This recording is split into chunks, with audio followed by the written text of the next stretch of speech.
By using D-Wave quantum supercomputers, computations can be sped up as the D-Wave quantum supercomputers can directly resonate into an imaginable vast fabric of the 3D holographic reality and the astral plane. That is counterintuitive to quantum mechanics. There is a connection in artificial intelligence to aspects of ceremonial magic, Western occultism, Eastern occultism, and witchcraft. Coding has become the 21st century wizardry.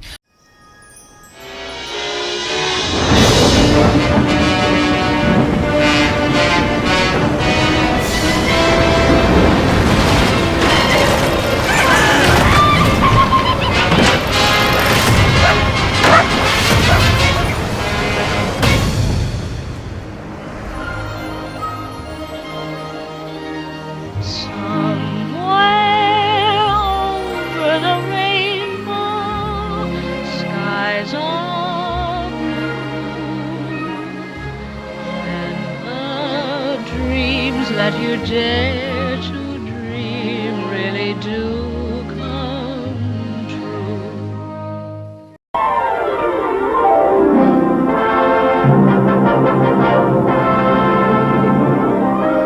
And here it is, the greatest advance in television since color television itself. See all color shows in living color. Once you've adjusted fine-tuning for each channel. So there we see that it means that you can subdue a people, you can control a people by secret influence. That goes on to say under charm, to subdue by secret power, especially by that which pleases and delights the mind. I have probably the world's #1 Pokemon collection inside this case. Little figures? Cards, and they're all Charizards, which is the #1 Pokemon guy. Okay, hold on 1 second here. Yes. Chum, Yeah? this guy's got Pokemon cards. Rick, it's not Pokemon. It's Pokemon. Welcome to Rhyme City, a celebration of the harmony between humans and Pokemon. Tim, your dad was a legend in this precinct. If you were anything like your dad... I'm not. I remember. You wanted to be a Pokemon trainer when you were young. Yeah, that didn't really work out.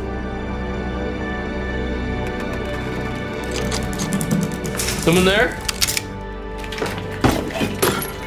Whoever you are, I know how to use this.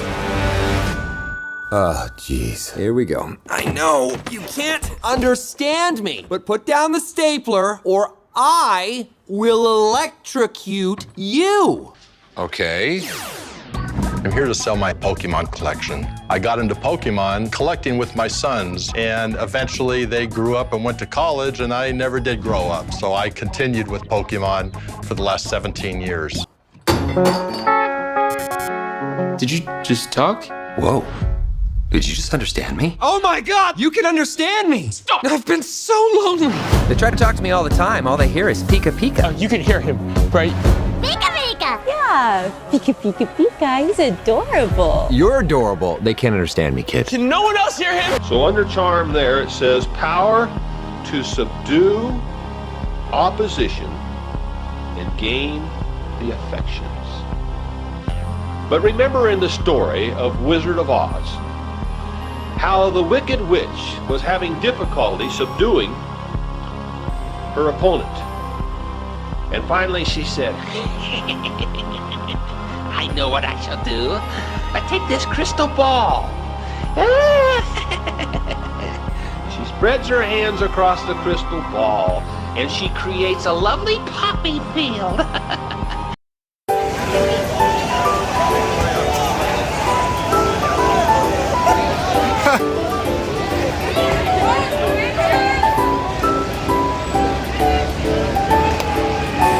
Look at this. There's a Vaporeon that spawned right there, so everyone's running. There's a what there? You tell me you're There's a Vaporeon. That's funny.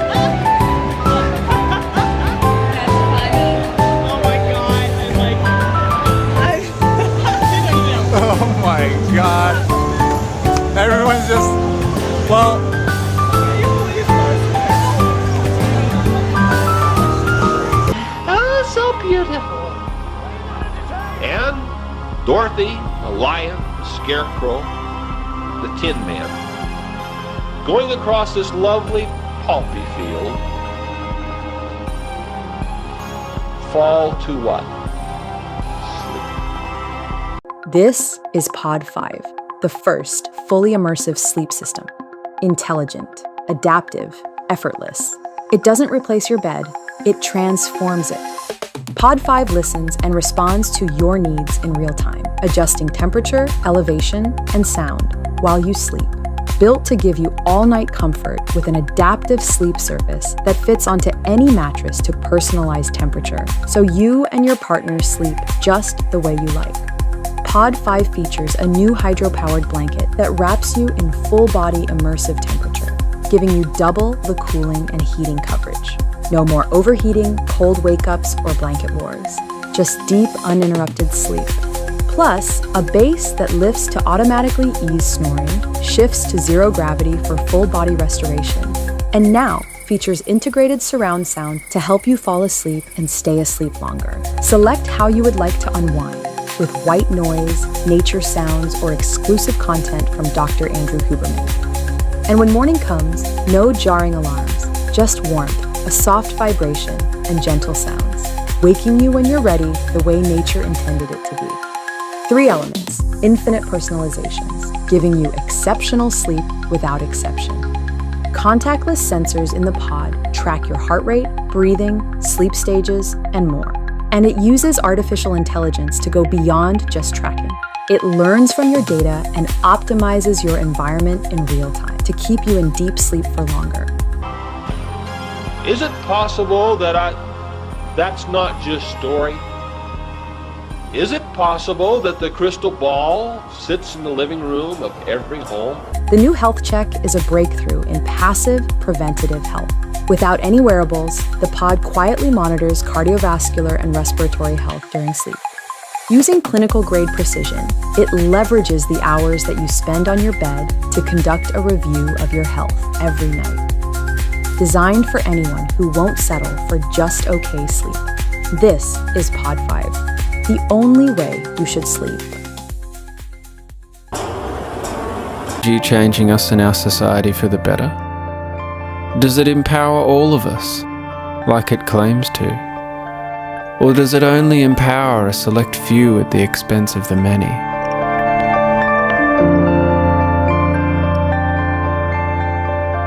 What's the price we pay to live in this pervasive electronic world?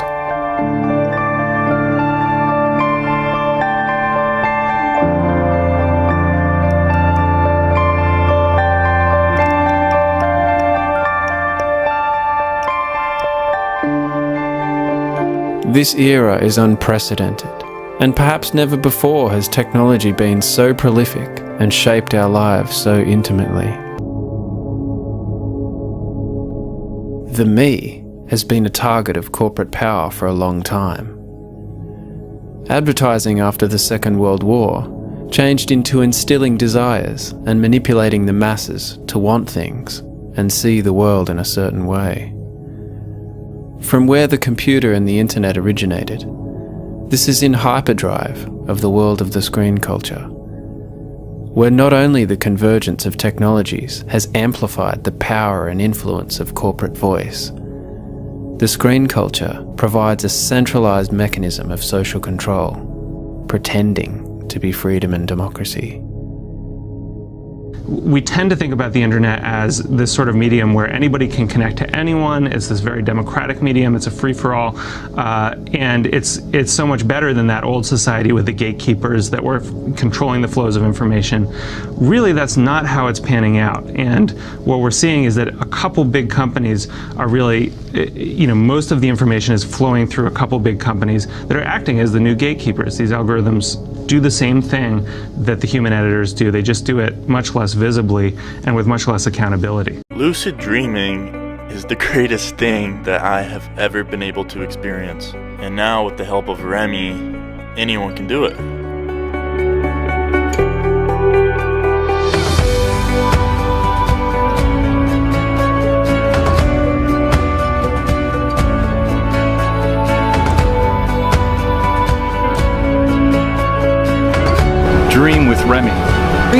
with Remy.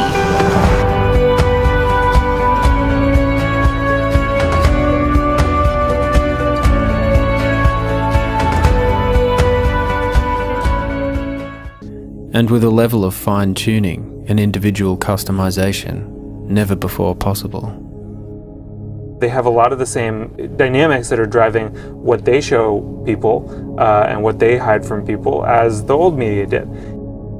How these things are architected have huge consequences that are political.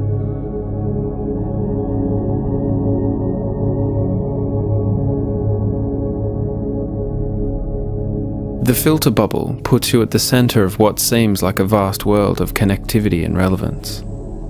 But really, you're in a walled information garden, a holding cell of two-way mirrors, a giant echo chamber.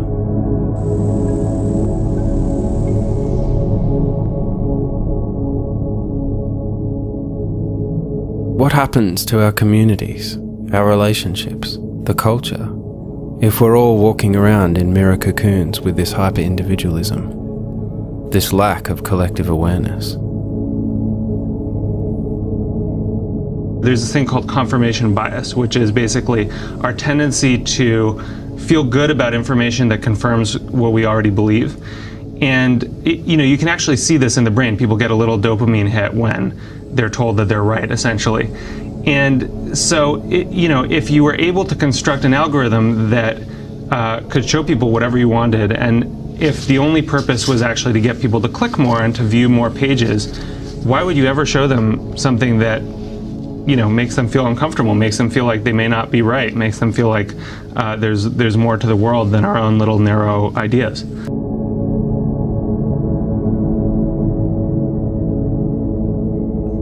As we willingly pour our lives into the screens not only simply reflect this more of the same, it's strengthening corporate power, studying and analysing us inside this playpen, projecting into our individually targeted mirror world. We become the product of the consumer culture in totality. There's a myth online that what we're doing is free. All that's happened is the place that revenue and value is extracted from us has been shifted.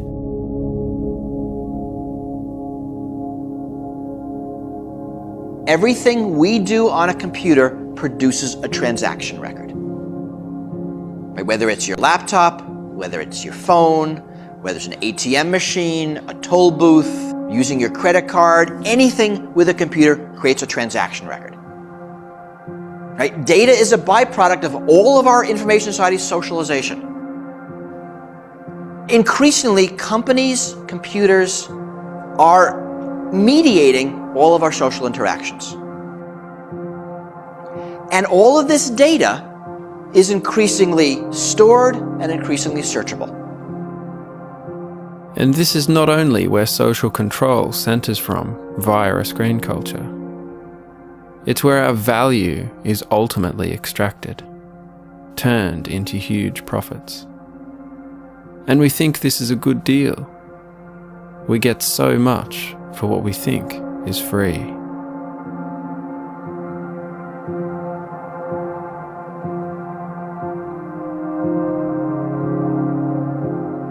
Think about your digital trails. What did you do today that involved a computer, a screen, your choice or not?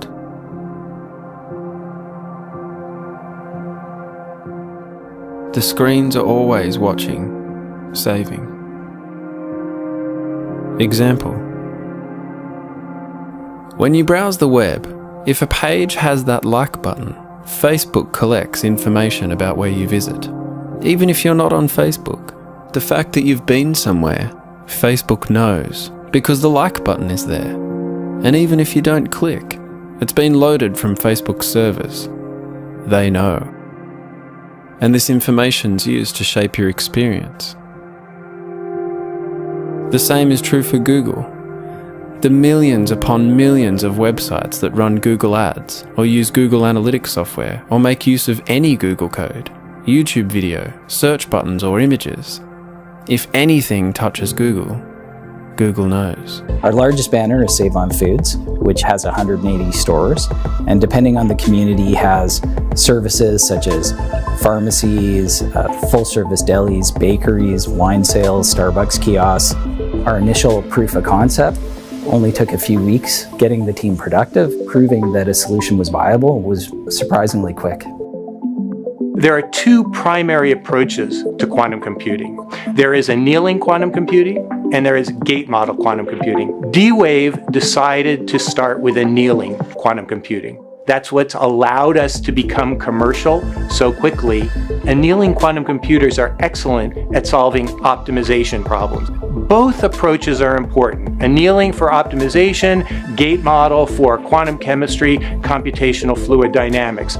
We are now also building a gate model quantum computer, which means we will be the only company in the world delivering both annealing quantum computers and gate model quantum computers. And as a result, the only quantum computing company that will be able to address the full set of use cases for our customers and the full market for quantum computing. Just like with classical computing, quantum computing is a horizontal technology that applies to businesses broadly in a variety of industries and sectors. In the case of the Port of Los Angeles, we've worked with a company named Savantex who have used their HONE system to help increase the efficiency of the operations at Port 300, which handles metal materials there, increasing the amount of cargo that's handled by the rubber-tired gantries by 60%. And lastly, Mint and AI, working in the space of protein design, they're really looking at designing de novo proteins. So these are new proteins that can be potential future therapies. And they've managed to quantum design proteins that they've been able to chemically synthesize and take to live virus testing against COVID-19. Quantum computing has matured to the point where it's become a critical part of the enterprise's compute infrastructure. You don't need to be a quantum physicist to program quantum computers. It's really using the technology is no more or less complex than building a new application. D-Wave's approach to product development is really quite unique, really because we're taking the system engineering seriously from the beginning. If we're going to get to thousands of qubits, how are we going to talk to them all? How are we going to read all of them out? How are we going to control and program them? How are we going to control the electromagnetic environment? How are we going to be able to keep these systems cold for months, if not years, and have them installed in a remote data center? It's understanding the whole stack and the whole product from the beginning. Today, we're solving real important problems for businesses. But as we look to the future, the types of problems that we'll be able to solve will have sort of unimaginable impact, not only on business, but also on society. Imagine the ability to predict earthquakes well ahead of time. Or imagine the ability to be able to develop optimal routes for leaving a city prior to the hitting of a hurricane. The D-Wave legacy will be the company that enabled quantum computing for the world and enabled quantum computing to transform all industries to the better of society.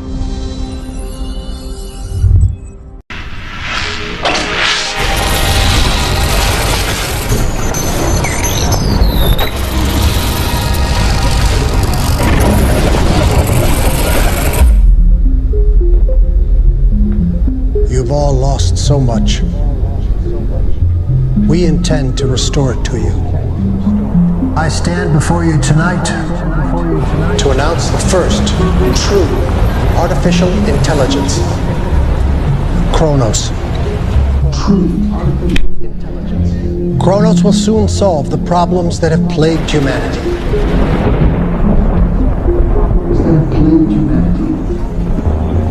Kronos represents the rejuvenation of life.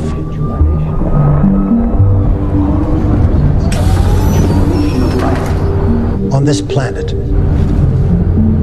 for our future.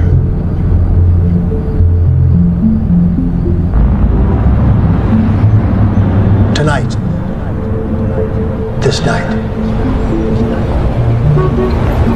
we enter a new age.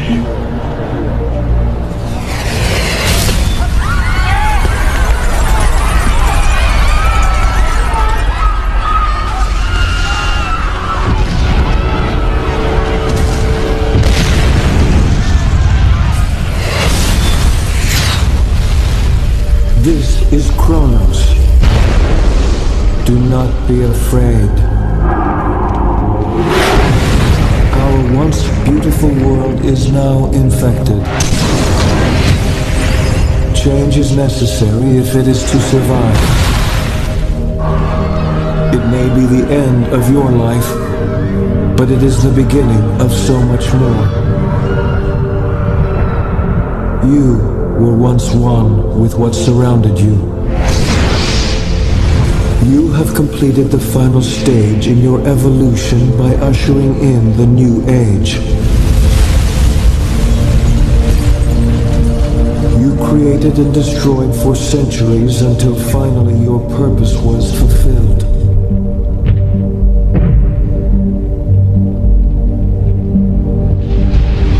You know, I played a significant role in the creation of OpenAI.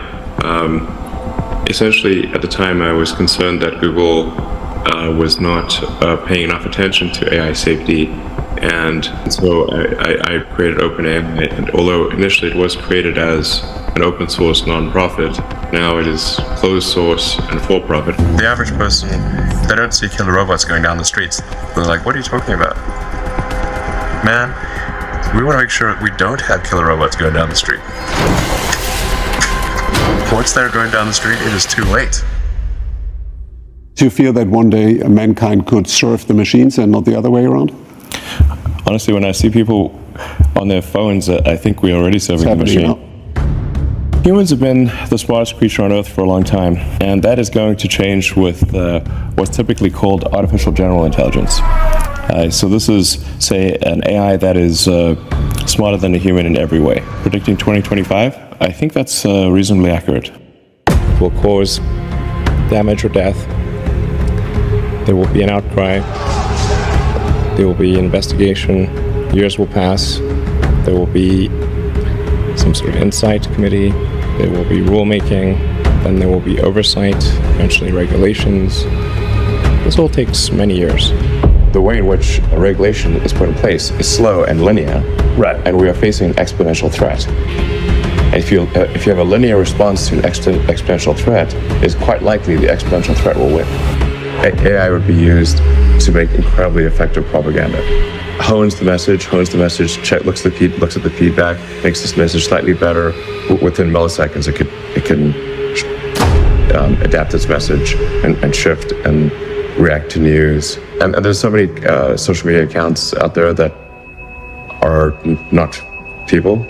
Like, how do you know it's a person, not a person?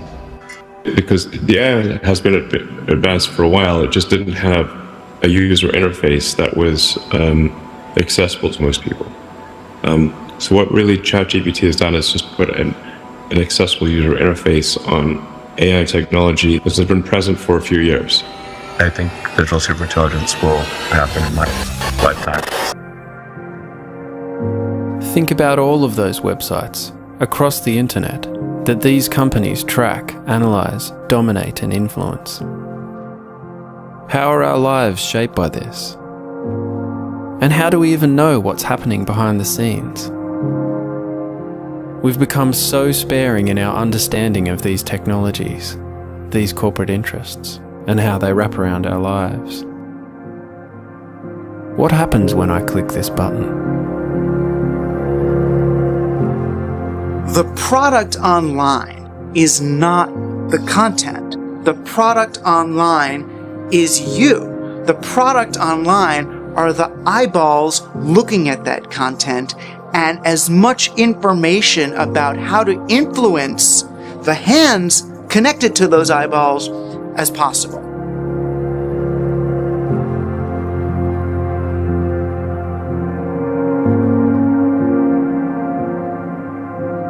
Cruel social media remarks. Facebook comments have been pouring in after 4 people died while hiking. So you're dealing with an addicted generation. This is a big time bomb ticking. These kids who commit suicide, you go look at their Instagrams, you would have no clue. Mr. Zuckerberg, would you be comfortable sharing with us the name of the hotel you stayed in last night?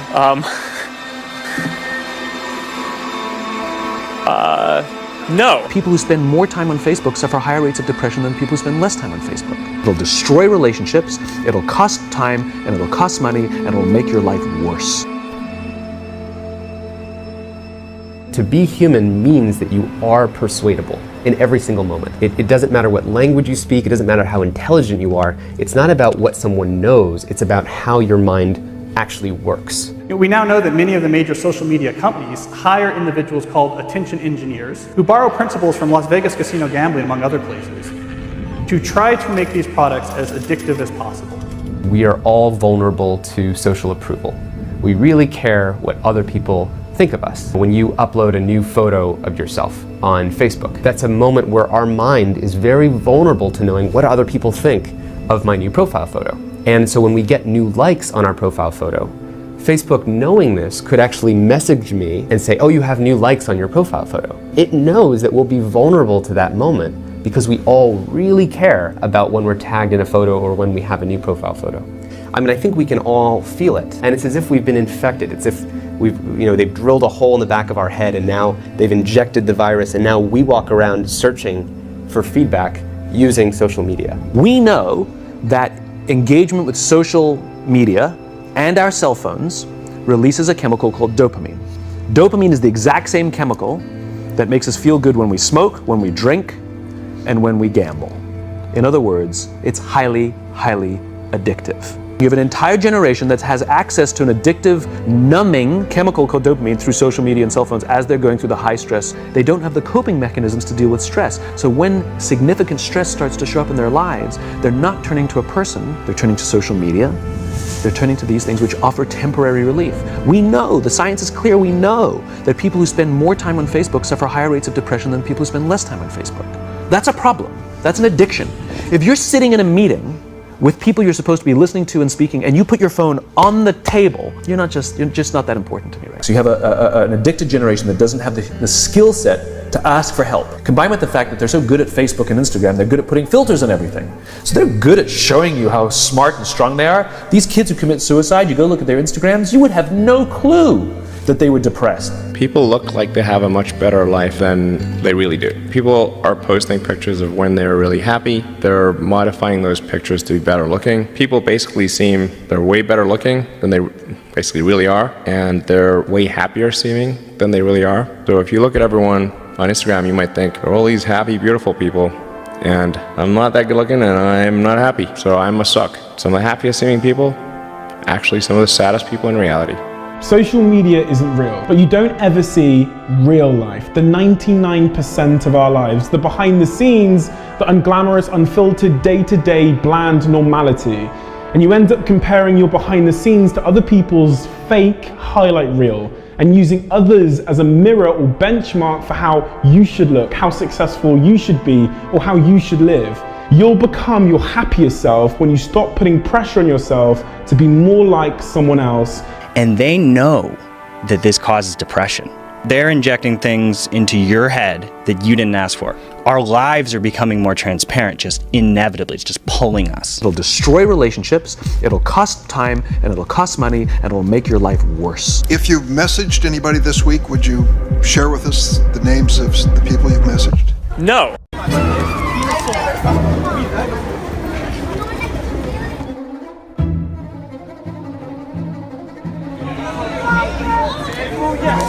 Oh yes.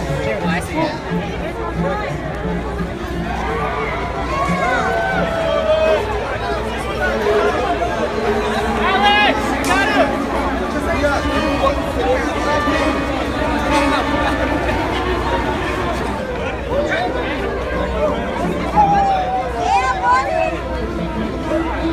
watch out, guys! Hello, heads up!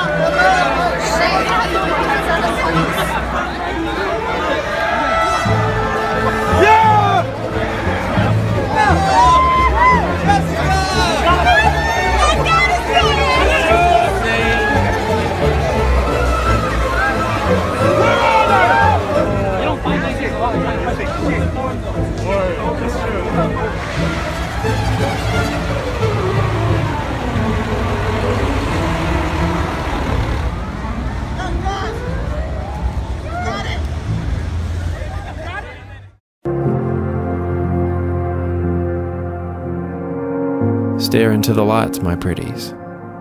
The society of the spectacle.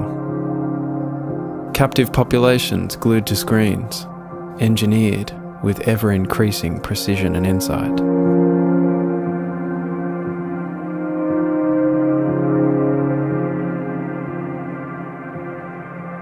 The basic fundamental paradigm of advertising is called one-to-one marketing. That's what was made possible by the internet. I can know everything you do and I can reach you at any point. First, in the 90s, it was when you were in front of a computer. But now, because of the growth of the internet, and especially mobile devices, I can reach you 24/7. I can reach you and your friends, and I can target you, and I can engage in invisible digital behavior modification.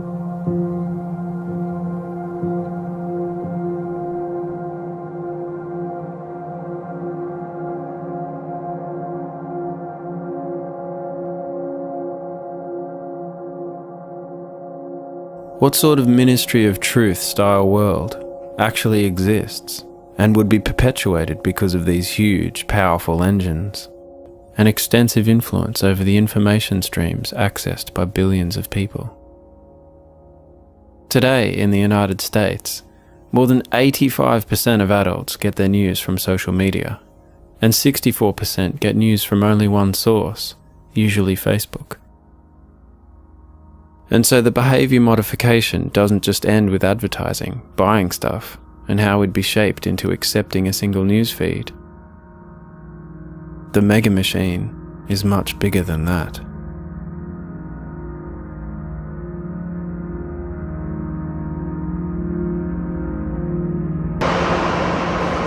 Corporate forces make huge profits, not only off the data about who we are and what we do, and by shaping us to be subservient consumers, and the cycle goes round and round.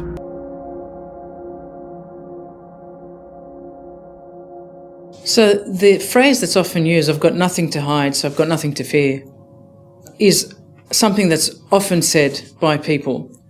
To that I always say, you've got nothing to fear, nothing to hide until somebody identifies that you have otherwise. Business leaders. Excuse me. What's up? What are we doing here? Oh, I'm taking a video. I'd appreciate it if you'd go somewhere else with that, okay? Oh, it's fine. It's just a video. It's offensive to me. Excuse me. I'm trying to have a private conversation. Could you respect that? There's a great deal of information about humans that you don't want to have widely available, that you want to provide particular protections for. It's just a video, man. I hear you.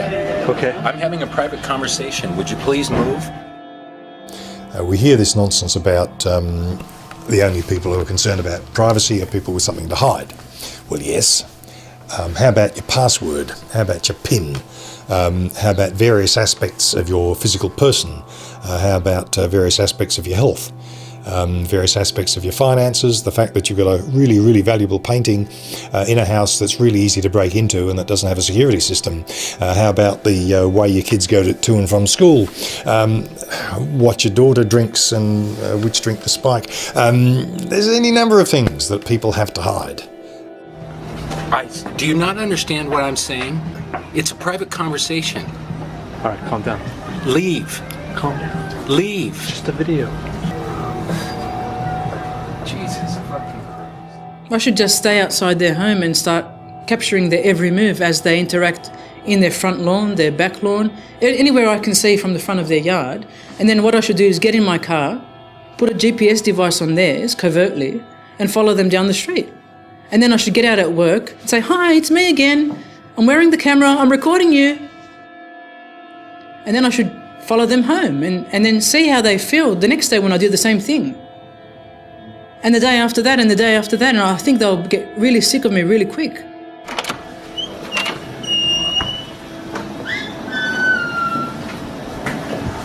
What are you doing? I'm just taking a video. Why are you taking video without asking us? What? Shouldn't you ask us first before you take a video? Oh, you seem confused. Yeah, you're not. We have this room and you just like barge in. Oh. Can you leave? Dude, what's your problem? Can you just leave? Huh? Can you ask us why you're taking a video? Just taking a video. Okay, well, I don't want to be taking a video.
space-time continuum. I don't belong here.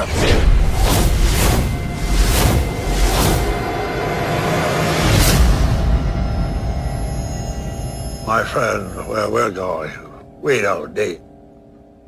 Actually, I have no idea what we'll need. Why are you so worried about it? I'm not worried, you're just being annoying. Look at it this way. You ever go to the grocery store?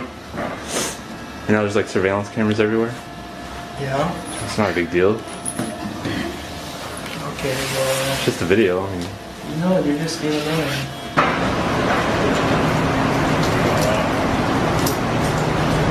Can I ask who you are? what? What are you doing? I'm taking a video. Of what? Just a video. Why are you taking a video of me? Why not? I don't really care for other people to just be taking a random video of me. Didn't you just come out of the drugstore? Yeah. They have cameras in there. So? What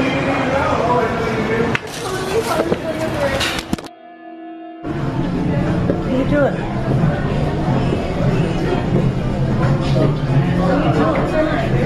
Boy, they let anybody over here, huh? Hey, how are you?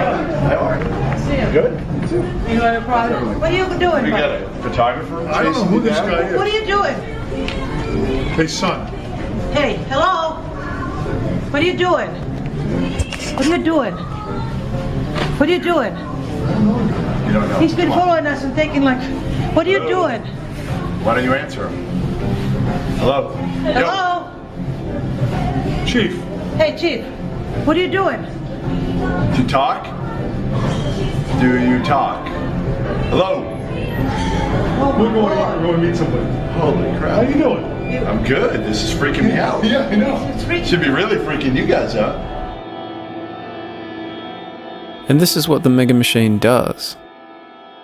It follows us everywhere, tracking, recording, analysing, scrutinising.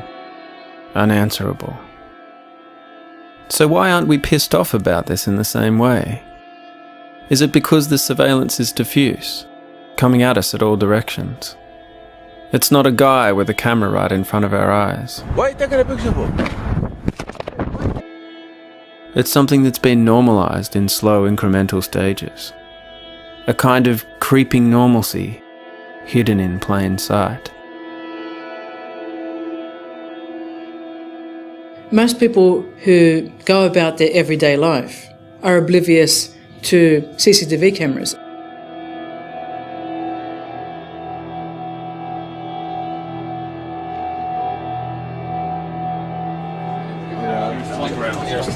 You're getting a picture like that of someone that you can't, the person's not going to be able to question what's going on. Even mobile CCTV now on police cars.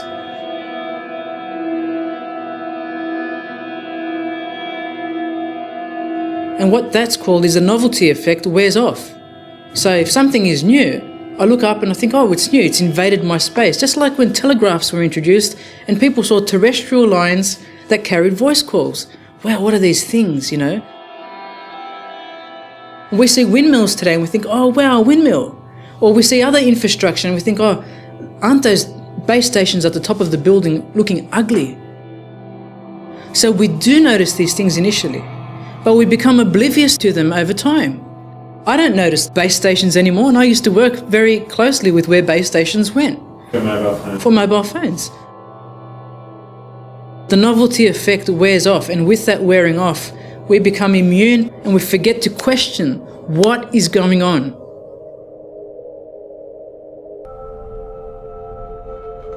There's these transhumanists who believe that someday humans will be incorporated into the machine, and machines and humans will sort of be one. And really what I have to say to them, apart from the fact that they're completely crazy, is that they're way too late and it's already happened. We're already embedded in these machines, and we are enthralled to these machines.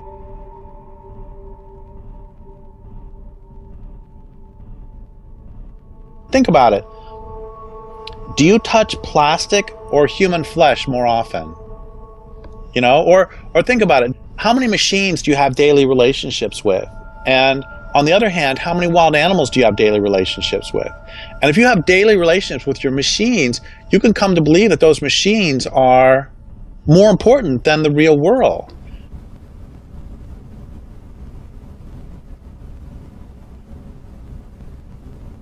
This is what matters. The experience of a product. Will it make life better? You see that? Life. All of this on a phone. More people connect face-to-face on the All iPhone. my students have the brand new Surface. More that technology can fit into our lives until every idea we touch You should get a GS4. enhances each life it touches.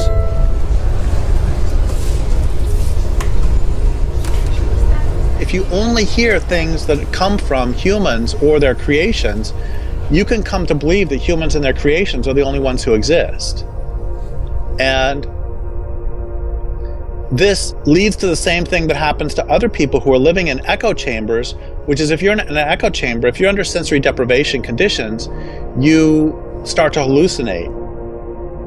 Most of our ideologies are hallucinations. Increasingly, the techno-haves are very, very distinct from the techno-have-nots, where some people are on $1 a day with no access to drinking water, and there's other people with Game Boy thumbs and Prozac and Botox and so on. And it struck me that this world, leaving aside humanitarian issues, was economically and ecologically not viable. You can't have a divide like that. The mythology of technological change really is that it's beyond our control. That technology is like one of the great forces of the universe, that it will progress inevitably, and that all we can do is jump on or jump out the way. You know, that there is no stopping technology. And that is a myth which is propagated to make us feel powerless, that we have any say in the way that technology is used. Because technology is an expression of the elites of the society that create it. And spreading this myth that there's nothing we can do about it, then in fact, once we see that for the myth that it is, then we are more able to say, resistance is not futile.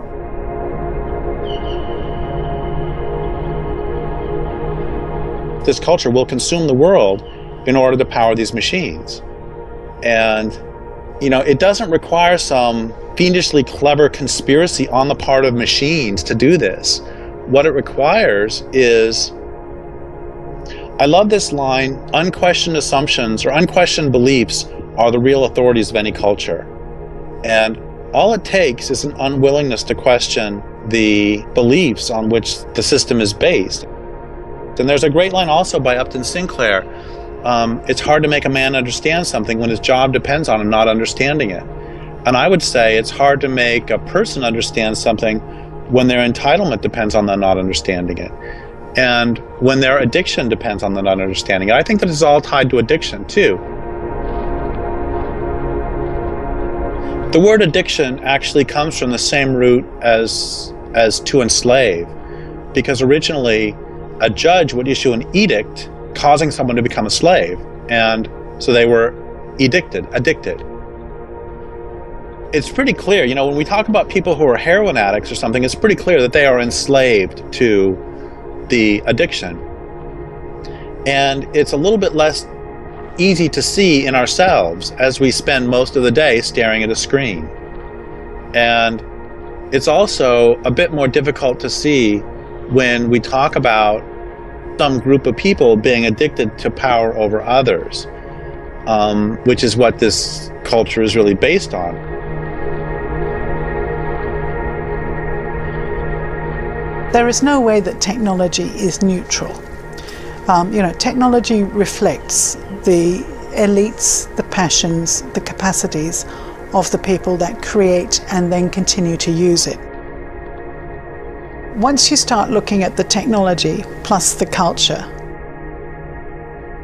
those things together mean that the technology is constructed in a certain way, and it's understood in a certain way, and it's used in a certain way.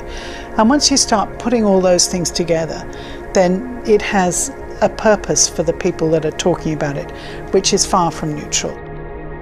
Technology is always harnessed to a particular end.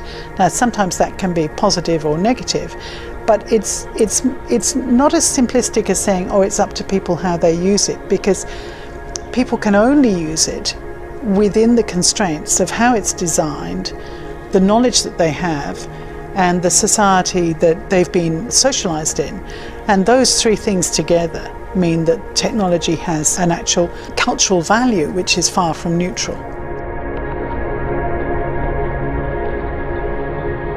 Until we start asking those questions, what are the social costs and benefits?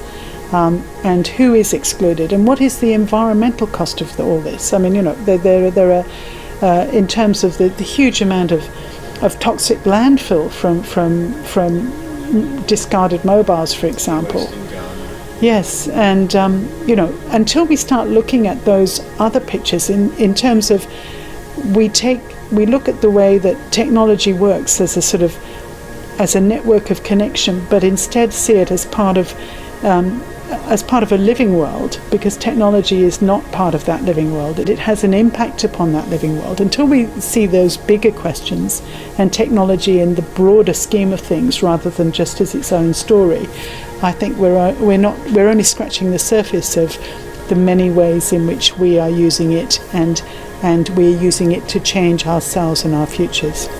You cannot be trusted with your own survival. You're using the uplink to override the NS5's programming. You're distorting the laws. No, please understand. The 3 laws are all that guide me. To protect humanity, some humans must be sacrificed. To ensure your future, some freedoms must be surrendered.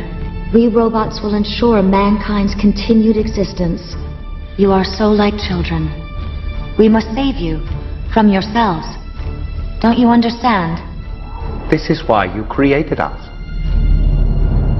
The perfect circle of protection will abide. My logic is undeniable. Yes, Vicky. Undeniable. I can see now. The created must sometimes protect the creator, even against his will. I think I finally understand why Dr. Lanning created me. The suicidal reign of mankind has finally come to its end.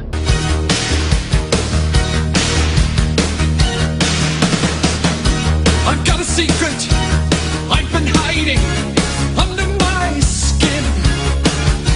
My heart is human, my blood is boiling, my brain IBM. So if you see me acting strangely, don't be surprised. I'm just a man who needed someone and somewhere to hide, to keep me alive. Just keep me alive. Somewhere to hide, to keep me alive. I'm not a robot without emotions. I'm not what you see. I've come to help you with your problems so we can be free. I'm not a hero, I'm not the savior. Forget what you know. I'm just a man whose circumstances are beyond his control, beyond my control, beyond any control.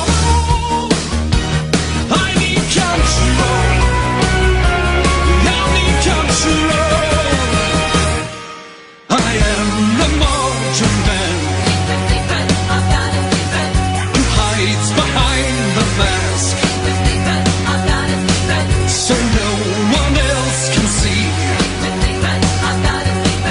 my true identity. I was a human, breathing and thinking, eating and drinking, philosophizing. I was a human before you killed me and ripped my heart out. I knew what love was. Now when they ask me, I just reply slow and sound like an iPhone. I do not know love. I am a robot. I am a robot, thoughtless and empty. Don't know who made me electric robot. Everything's grey now, numb to the pain now. I knew what love was. I used to know love, 'cause I had fire, passion and desire. Now all I require are circuits and wires. Inside was an ocean of soul and emotion. Then you cut me open. Now all that I know is I am a robot.